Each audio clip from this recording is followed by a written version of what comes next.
Hi guys, I'm Gary the Ferret, and welcome to my first review video of the Sharkoon Bulldozer. Now, this case is very good for the amount it cost, so I'll just get straight into it and tell you the features. First off, a very nice touch they did for the inside is rolled edges. This is so you don't catch your hands and cut them. The next feature is toolless hard drive, SSD and optical drive bays. The optical drives use a clip system where you just slide the optical drives in and they clip in. You have to push the clips to slide them in, but that's pretty good because it means they're secure. The SSD bays, they're rail type, and one of the sides removes so you can add in longer graphics cards. The HDD bays are the same as the SSDs except bigger, of course. And the cage isn't removable. But you can fit 3 HDDs and 4 SSDs in the bays, while there is a 5th mount for SSDs for an SSD in the bottom underneath the hard drives. There's also an adapter for the 5¼ inch bays to fit a hard drive in there or an SSD. The front I/O panel features 2 USB 3.0 ports, 2 USB 2.0 ports, and the mandatory 3.5mm audio jacks. There's lights on the front which correspond to the colour you choose, be it gunmetal, blue, green or red. The gunmetal will have white LEDs. The difference between the gunmetal and the other 3 is that the gunmetal is matte black all throughout. The other ones have coloured motherboard trays and expansion slot covers, and LEDs, of course. The coloured ones also have 2 colour LED fans matching the colour scheme. The gunmetal has just straight black fans. All the cases have a nice big window in the side so you can see all the insides and everything.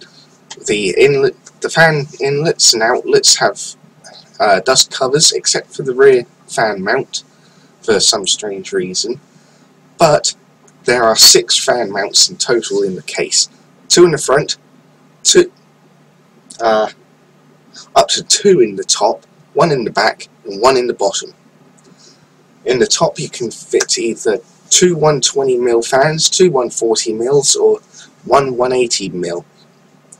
You can also put radiators in the top as there is room to do so. That can be the same size as the fans, but obviously be careful not to go too thick, otherwise you might run into troubles with like fitting it in around the RAM in your motherboard. Although I doubt there would actually be that problem. I don't know, I haven't tried it yet, but I will. The case also features holes in the back for water cooling tubes if you have an external radiator. The motherboard tray has cut out for the aftermarket coolers people often put in their gaming rigs. There's holes for cable route management. The PSU mounts in the bottom to keep the centre of gravity nice and low. There's a dust filter for the intake for the PSU. It's on nice thick rubber feet to keep it up off the floor, so the maximum airflow gets in through the bottom as well as through the front. To access the front fans and the dust filter, you just pull the front fascia off. When you first do this, it's going to sound like you're breaking it, but I promise you, you're not. It just sounds very damaging. The case also comes with a 5¼ inch to card reader front plate adapter, so you can put a card reader into the 5¼ inch bay if you want.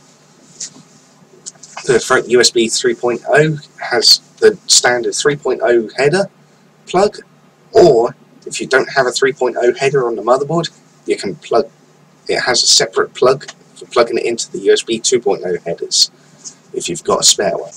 Also, this case is a lot wider than a standard case, like really wide. This is so you can fit really tall coolers inside, such as the Zalman CNPS11X Performer that I have installed in mine, which stands like there, really tall, over here somewhere, there, yeah, look that tall. The case will fit anything from an ITX board all the way up to a full ATX board, as long as you don't lose the standoffs. And rather than the normal sized reset button you normally find on some cases, it has a small like pinhole type. That way you don't accidentally knock it for somehow and reset your computer while it's working, because nobody likes doing that. Nobody. I know some cases don't have reset buttons these days, but it is nice to have, because if your computer freezes for whatever reason, you don't really want to turn it off and back on again, because that takes more time than just resetting it. Currently the case is retailing on Novatech's website for £48, and on Amazon it is retailing for £43. Both sites have it in blue, red or green. The gunmetal, I do not know where to get it from. Presumably there is somewhere out there that sells it, but I have no clue where that is. Anyway, I hope you enjoyed this review of the Sharkoon Bulldozer. If you liked it, leave a like. If you didn't like it, then thumbs down. If your feelings are there, then leave a comment. And please, subscribe and tell others, maybe. I don't know.